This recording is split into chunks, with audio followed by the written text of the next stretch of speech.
옳다 인정함을 받기란 쉬운 일이 아닙니다. 그럼에도 불구하고 우리는 하나님의 자녀이기 때문에 옳다 인정함을 받는 삶이 되어야 합니다. 우리는 누구이기 때문에요? 하나님의 자녀이기 때문에 옳다 인정을 받는 삶이 되어야 하는 것입니다. 우리는 하나님의 자녀이기 때문에 그렇습니다. 하나님의 자녀가 아니라면 옳다 인정을 받든지 아니든지 아무 상관이 없어요. 하나님의 자녀이기 때문에 상관이 있는 거예요. 하나님의 자녀는 인정받는 삶이 되어야 돼요. 우리가 사람들에게 옳다 인정을 받으려면 먼저 하나님께 칭찬받는 자가 되어야 할 줄로 믿습니다. 사람들에게 인정받기 이전에 하나님께 먼저 인정받으시기 바랍니다. 우리가 다른 사람들에게 또는 하나님께 옳다 인정을 받으려면 어떻게 해야 할까요? 말씀을 통해서 함께 은혜 나눔으로 큰 은혜가 임하는 복된 시간 될 수 있기를 원합니다. 옳다 인정을 받으려면 오직 주님께서 칭찬하시는 자가 되어야 한다라고 말씀하십니다. 옳다 인정을 받는 자는 자기를 칭찬하는 자가 아니요 오직 주께서 칭찬하시는 자니라라고 말씀합니다.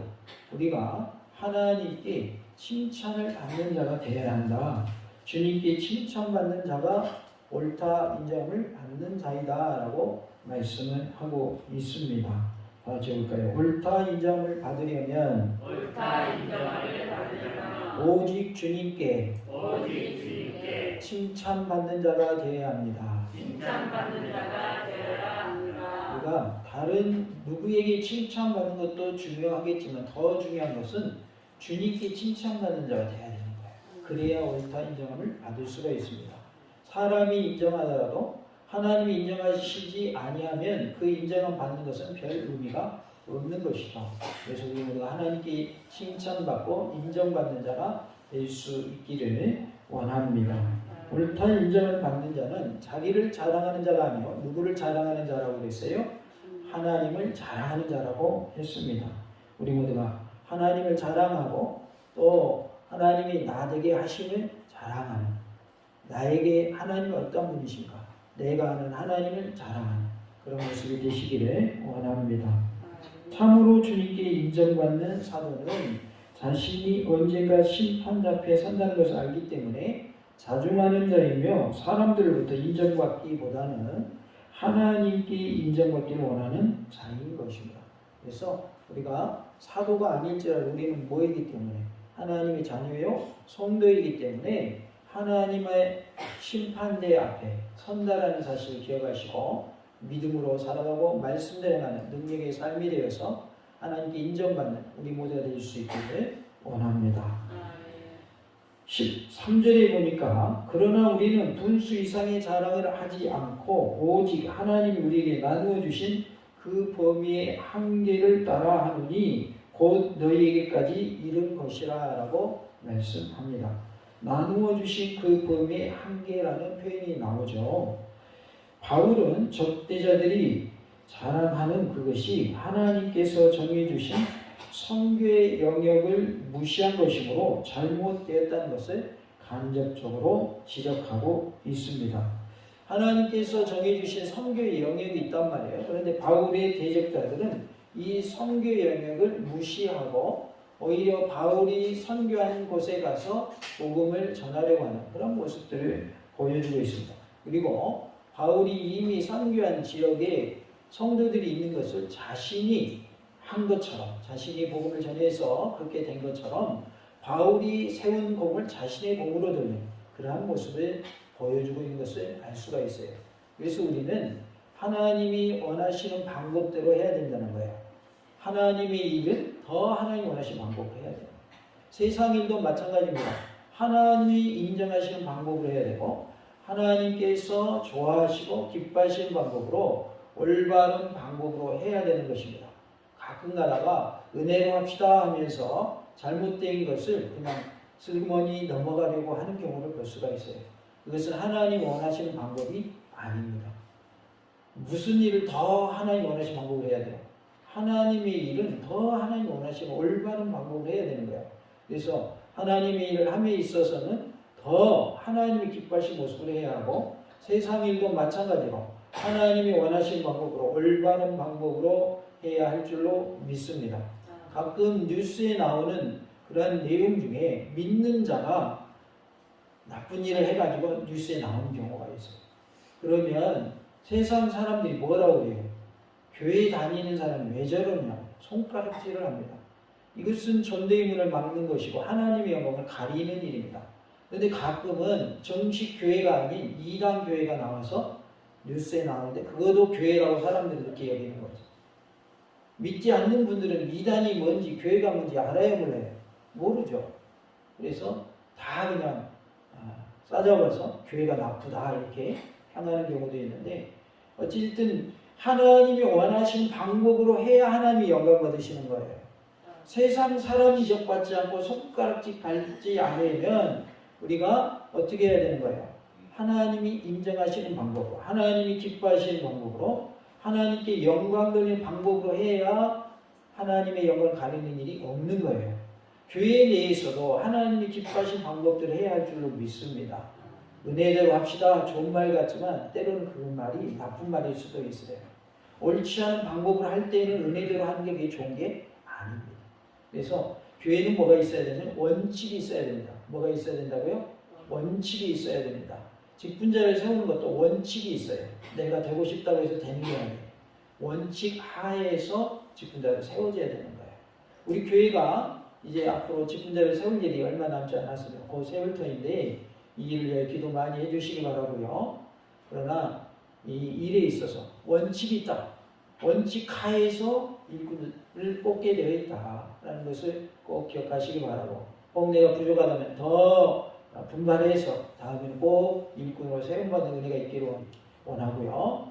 또 하나님의 은혜 가운데 우리 교회가 또 일꾼을 뽑는 것 때문에 시험에 드는 일이 없도록 위하여 기도해 주시기 바랍니다. 교회는 원칙이 있는 거예요. 이번에 성례일에 우리가 학습자가 이제 있게 되는데 그냥 교회에 나온 지 얼마 안 됐는데 바로 세례 주면 돼요, 안 돼요? 안 되는 겁니다. 믿음이 없는 상태에서 학습 주고 세례 주면 안 되는 거예요. 그래서 원칙을 세운 거예요. 교회 6개월 이상 출석 잘한 분이 학습을 받고, 학습을 받은 후에 또 6개월 이상 출석을 잘한 분이 세례를 받고, 세례를 받은 분이 일정 기간 교회 출석을 잘할 때 또 직분을 받는 거예요. 이게 교회 질서고 교회 원칙입니다. 그런데 이 원칙을 깨버리면 문제가 생길까요? 안 생길까요? 반드시 문제가 생기게 되겠어요. 왜냐하면 문제가 생기는 경우에는 어떤 경우냐면 저 사람은 해줬는데 왜 나는 안 됩니까? 이렇게 되는 거예요. 원칙이 어떻게 됐기 때문에? 깨졌기 때문에. 원칙이 허물어졌기 때문에 다른 사람은 해주고 왜 나는 안 해주고 이 말이 나와야 해요. 나오는 거예요. 그럼 원칙대로 하면 누구에게나 똑같이 그 법이 적용되기 때문에 불만이 있을까요? 없을까요? 불만이 없는 거예요. 안 되더라도 내가 되고 싶어도 안 되더라도 다른 사람도 똑같이 적용이 된단 말이에요. 그러니까 안 되는 건 안 되는 것이 맞는 거죠. 안 되는 걸 되게 해버리면 나중에 어떻게 된다고요? 문제가 생기는 것입니다. 그래서 교회가 문제가 많이 생기는 이유가 뭡니까? 원칙대로 하지 않아서 그런 거예요. 원칙대로 하지 않아서. 불법을 행함으로 하나님이 영광을 받으실까요? 절대 불법에는 하나님 영광 받지 않으십니다.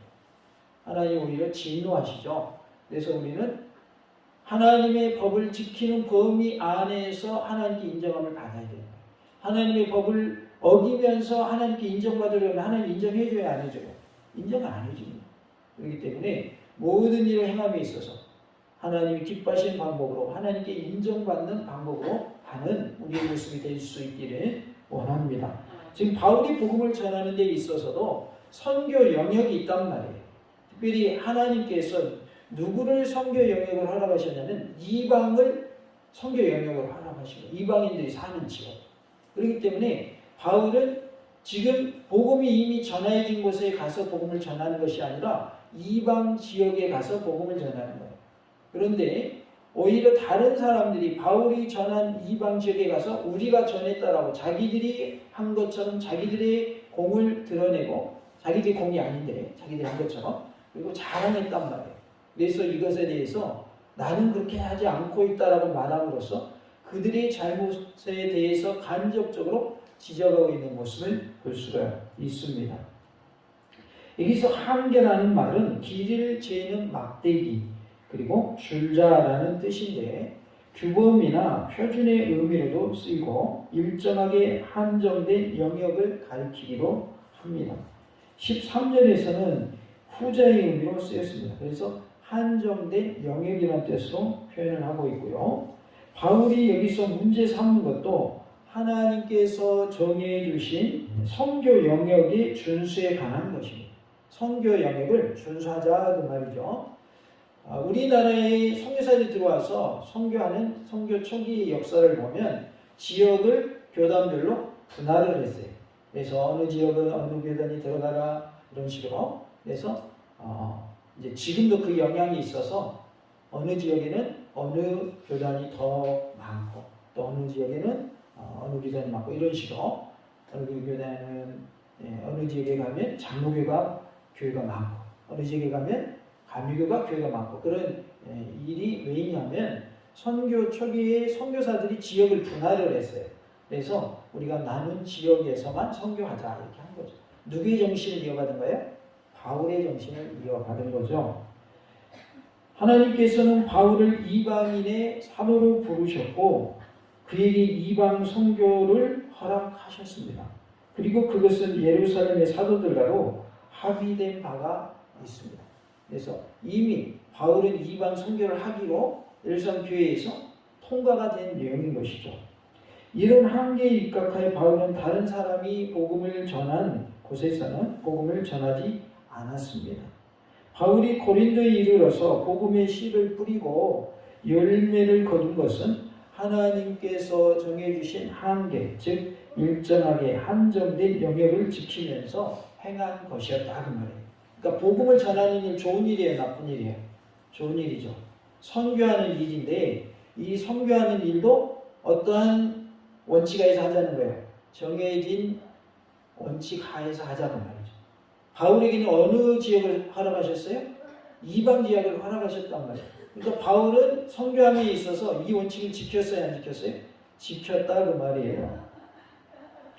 14절에 보면 우리가 너에게 미치지 못할 자로서 스스로 지나쳐 나아간 것이 아니오 그리스도의 복음으로 너희에게까지 이른 것이라 라고 말씀을 하고 있습니다. 14절에 두 가지 요점이 있는데요. 첫째는 바울이 고린도에 갈 자격이 있고 고린도는 바울이 정당하게 선교할 수 있는 지역이라는 뜻이고 둘째는 고린도의 복음을 처음 전한 사람이 바울 자신이라는 의미입니다. 여기에는 바울의 적대자들이 남의 선교 영역에 손을 뻗치고 있다는 사실이 암시되어 있습니다. 게다가 이들은 참 복음이 아닌 것을 가지고 들어와서 성도들을 잘못된 길로 인도하는 일이 있었습니다. 복음도 잘못된 것을 전했고 또한 약속한 선교 지역이 아닌 바울의 선교 지역에 와서 복음을 전했다는 것이죠. 고린도후서 11장 4절에 만일 누가 가서 우리가 전파하지 아니한 다른 예수를 전파하거나 혹은 너희가 받지 아니한 다른 영을 받게 하거나 혹은 너희가 받지 아니한 다른 복음을 받게 할 때는 너희가 잘 용납하는구나 라고 말씀 나오고 있습니다. 전하지 않은 복음 전하는데 너희가 잘 용납하는구나, 다른 영을 전해도 잘 용납하는구나 라고 말씀을 하고 있죠. 15절에 보면 우리는 남의 수고를 가지고 분수 이상의 자랑을 하는 것이 아니라 라고 말씀을 합니다. 바울은 결코 남이 수고한 것의 결과를 자기 것으로 삼으려 하지 않았습니다. 로마서 15장 20절에 또 내가 그리스도의 이름을 부르는 곳에는 복음을 전하지 않기를 힘썼나니 이는 남의 터 위에 건축하지 아니하려 함이라 라고 말씀을 하고 있어요. 그러니까 다른 사람이 복음을 전하는 지역에는 바울이 갔어요, 안 갔어요? 가지 않았다는 말이죠.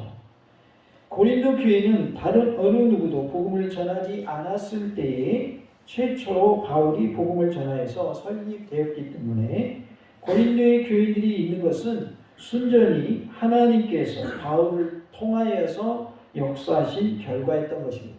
그러나 적대자들은 남의 선교 영역에 들어와서 바울의 업적이 자기들의 것이냐 자랑하였던 것이다. 그러니까 남이 세운 공적을 가지고 공로를 가지고 내가 세운 것처럼 자랑하는 그런 모습을 보게 됩니다. 특히 이제 사회에서 그런 일이 많이 있죠. 부하 직원이 다 해놨는데 자기가 상 받는 경우도 있죠. 그죠? 네. 이거는 내 부하 직원이 해서 이렇게 됐습니다라고 밝히지 않냐고 내가 했습니다 이렇게 하는 경우가 있다. 그게 바로 이제 남의 공을 자기가 가로채는 경우죠. 바울이 성면 지역에 가서 자기들이 했다라고 그것을 자기가 한 것처럼 자랑하는 그런 모습을 볼 수가 있습니다. 우리는 하나님 앞에서 부끄러움 없는 모습으로 주님의 일을 하기를 원하고 또 세상 일도 부끄러움 없는 모습으로 할 수 있기를 원합니다. 하나님이 기뻐하시는 것은 하나님이 정해주신 방법대로 하는 거예요. 내가 원하는 방법이 아니라 하나님이 원하시는 방법을 하는 겁니다. 그러니까 남이 한 것을 가지고 내가 한 것처럼 자랑하면 될까요? 안 될까요? 안 된다는 것입니다.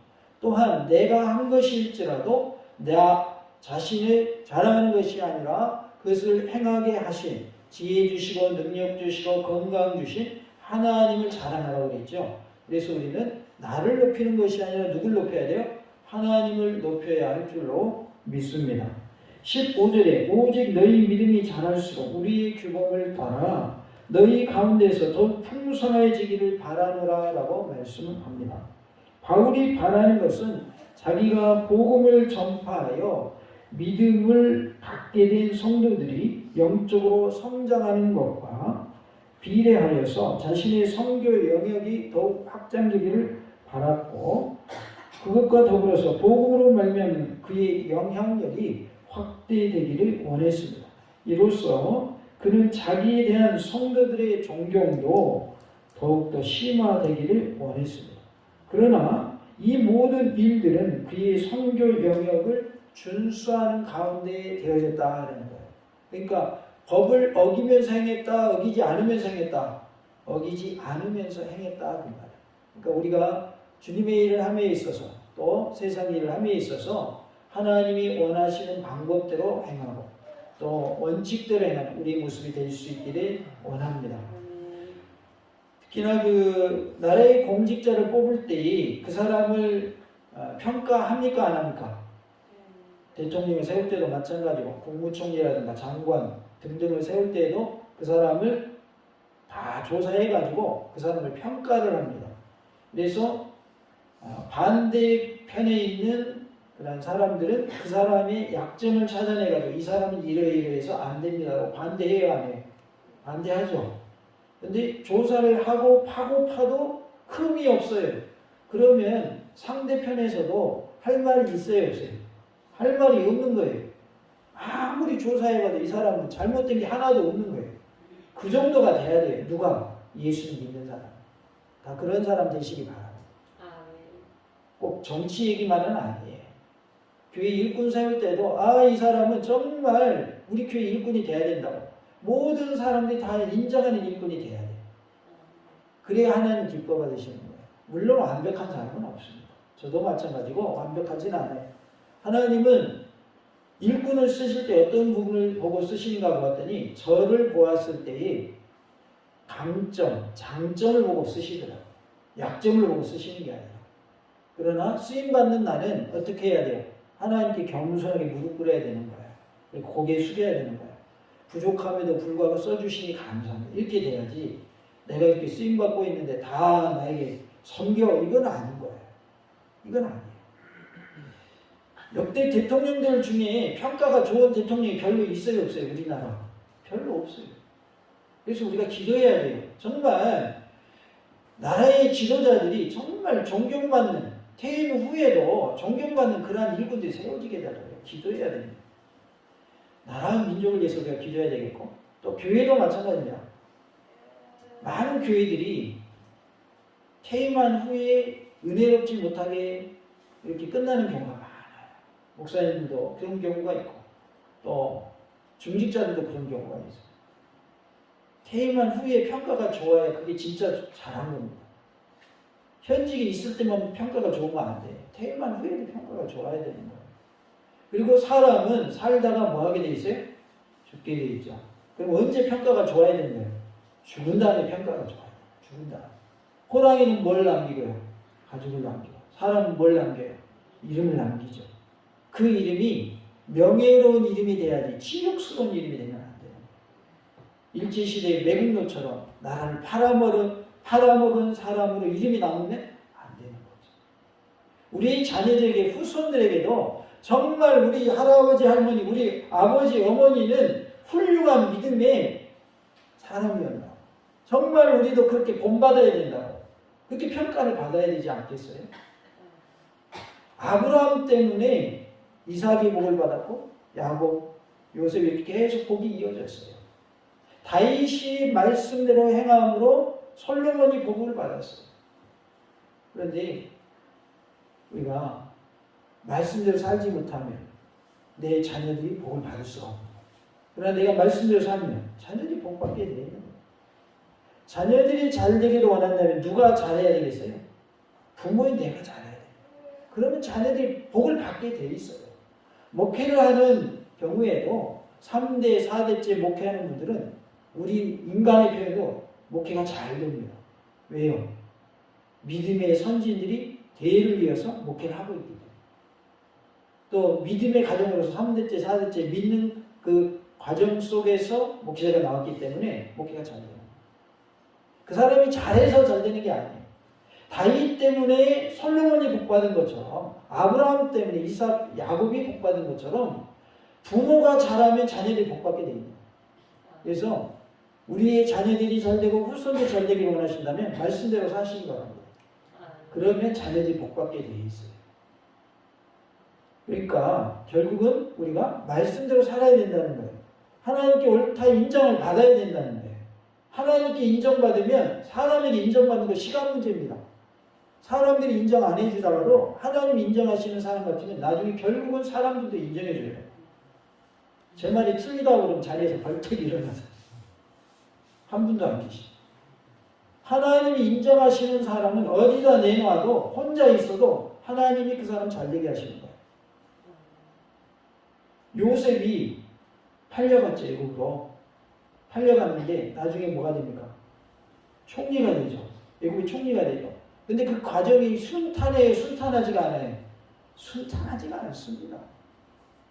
종살이 하죠. 억울하게 누명 써가지고 감옥에 들어가죠.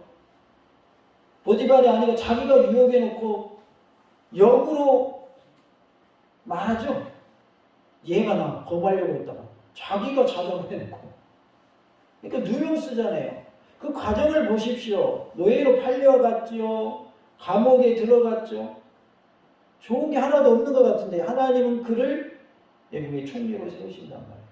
하나님 앞에서 인정을 받으니까 하나님 세우시는 거예요. 지금 현재의 상황이 어떠한 상황이든지 간에 그건 과정일 뿐인 거예요. 하나님이 나를 쓰시기 위한 과정이고 하나님이 나를 단련시키는 과정이고 훈련시키는 과정이며 하나님이 내게 복 주시기 위한 과정인 줄로 믿으시기 바랍니다. 환난은 고난은 위장된 축복이라고 그랬죠. 고난을 통해서 내게 복 주시길 원하시는 거예요. 환난을 통과할 때에 통과한 자에게 복을 주시기 위해서 지금 환난이 있는 거예요. 우리에게 어려움이 있을 때에 하나님 찾으시기 바랍니다. 그러면 하나님이 해결해 주십니다. 그 어려움을 통해서 하나님 더 가까이 하라고 하나님 어려움을 주시는 것이고 내 믿음이 자라게 하시려고 어려움을 주시는 것이고 하나님의 살아계심을 나타내시려고 어려움을 주시는 거예요. 그런데 그것을 깨닫지 못하고 하나님 나 예수님 믿고 있는데 왜 이런 어려움이 있습니까? 내가 뭐 큰 죄를 지었습니까? 이러지 마시고요. 하나님 이 어려움을 통해서 하나님 더 깨닫게 하시고 하나님의 뜻을 알게 하시고 하나님 더 가까이 하는 은혜 주시고 믿음이 자라는 은혜 달라고 기도하시는 가운데 어려움 속에서도 잘 극복해내고 인내하고 승리하시는 은혜가 있기를 원합니다. 한 아이가 축구를 합니다. 그런데 축구할 때 그냥 선수가 좋은 선수들 훈련을 많이 해야 돼요. 훈련 많이 해야 되죠. 축구 선수 안 해봤어요. 그건 아시죠? 근데 이 아이가 너무 힘든 거예요. 너무 힘든 거예요. 그래서 내가 축구를 때려치워야겠다. 그런 마음을 먹었대요. 근데 이 아이가 교회 다니는 아이인데 예배 시간에 대충 예배를 드렸어요. 그런데 설교 제목이 뭐였냐면 인내였어요. 인내. 설교를 대충 안 들은 이 아이가 이제 축구를 때려치워야 되겠다 생각을 했는데 그 제목이 딱 떠오르는 거예요. 인내. 다른 데 하나도 생각 안 나고. 그래서 그 인내라는 단어가 떠올라가지고 참았다는 거예요. 말 그대로 뭐 한 거예요? 인내한 거예요. 그래가지고 이 아이가 달라졌는데 뭐가 달라졌냐? 말씀을 듣는 태도가 달라졌다는 거예요. 말씀을 듣는 태도. 우리에게 이런 은혜가 있기를 원합니다. 말씀을 듣는 태도가 그다음부터 달라졌다는 거예요. 그전에는 예배도 대충 드리고 예배를 때우는 식으로 드렸는데 이제는 그렇지 않다는 거예요. 말하지 않아도 스스로 깨닫고 스스로 그렇게 행하더라는 것이죠. 누가 말해주지 않아도 우리 스스로 그렇게 깨닫는 은혜가 있기를 원합니다. 하나님을 만나시기 바랍니다. 하나님을 체험하시기 바랍니다. 살아계신 하나님이심을 몸소 체험함으로 하나님의 은혜 가운데 승리의 삶을 사실 은혜가 있기를 원합니다. 하나님은 살아계신 분이십니다. 지금도 역사하시는 분이십니다. 지금도 죽은 자를 살리실 수 있는 능력의 하나님이시고 병든 자를 고치실 수 있는 전능하신 하나님이심을 믿습니다. 그러한 믿음을 가지시기 바랍니다. 16절에 보면 이는 남의 규범으로 이루어놓은 것을 자랑하지 아니하고 너희 지역을 넘어 복음을 전하려 함이라 라고 말씀을 하고 있습니다. 본문의 의미는 고린도 지역을 넘어서 로마와 서반에 이르는 지역에까지 복음을 증거하려 한다는 것입니다. 그 지역들은 남의 선교 지역이 아니고 누구도 복음을 전하지 않은 복음의 불모지였습니다. 그래서 내가 너희 지역을 넘어 복음을 전하려 함이라 이렇게 말하고 있는 거예요. 17절에 보면 자랑하는 자는 주 안에서 자랑할지니라 그랬어요. 다 같이 한번 해봅시다. 자랑하는 자는 주 안에서 자랑할지니라. 예수님 안에서 하나님 안에서 성령님 안에서 자랑하시기 바랍니다. 17절은 고린도전서 1장 31절에서와 같이 예레미야 9장 22절부터 24절을 인용한 것인데요. 그 내용은 사람이 자기가 가진 바 지혜나 용맹이나 부함을 자랑하지 말고 하나님 아는 것을 자랑하라라고 했어요. 뭘 자랑하라고요? 하나님 아는 것을 자랑하라. 이건 뭐겠어요? 하나님 아는 것을 자랑하는 거. 그 전도를 말하는 거죠. 사람이 진정으로 하나님을 안다면 자신을 자랑하기보다는 자신을 존재하게 하신 하나님을 자랑하게 된다라고 말씀하고 있는 거예요. 그러니까 하나님이 나를 존재케 하셨다. 나를 존재케 하신 그 하나님을 자랑하라는 거예요. 나를 자랑하지 말고. 하나님을 아는 사람은 자신을 자랑하는 자가 아니요 나를 존재케 하신 누구를 자랑하는 자다. 하나님을 자랑하는 자다라고 말씀합니다. 17절에서도 마찬가지 논리가 적용되는 것입니다. 누구라도 참된 그리스도인이고 참된 사도라면 그는 자기를 자랑하기보다는 자기를 통해 섭리하신 주님을 자랑한다라는 것입니다. 우리도 예수님을 자랑하기 원하고 하나님을 자랑하는 은혜가 있기를 원합니다. 바울은 적재자들의 허위적 자랑에 대응하기 위해서 자신의 업적을 정당화하였지만 그런 것이 궁극적으로는 어리석은 이름을 알고 있었던 바울이었기에 그는 굳이 그가 자랑한 이유는 바울이 주님을 더 자랑하기 위해서 자신을 자랑했다라고 볼 수 있는 겁니다. 내가 한 거야 라고 자랑하기 위해서 자랑한 것이 아니라 하나님이 이렇게 하셨어, 하나님이 나를 이렇게 쓰셨어 라는 의미로 주님을 자랑하고자 하는 마음으로 자랑했다는 거예요. 이것이 바로 주님 안에서 자랑하는 거예요. 나를 자랑하지 말고 누굴 자랑하라고? 하나님을 자랑하라. 그래서 자랑하는 사람은 누구 안에서 자랑해야 돼요? 하나님 안에서. 주님 안에서 자랑해야 된다 그 말이에요. 우리 모두가 하나님의 일을 함에 있어서 하나님께서 인정하시는 방법, 하나님이 기뻐하시는 방법, 올바른 방법으로 행하기를 원하고 또 세상에서도 마찬가지로 하나님께 인정받는 방법으로 행하시기 바랍니다. 옳다 인정을 받으려면 오직 주님께 칭찬받는 자가 되어야 합니다. 우리 모두가 하나님께 칭찬받는 자가 되어서 옳다 인정을 받는 은혜가 있기를 간절히 원합니다. 할렐루야.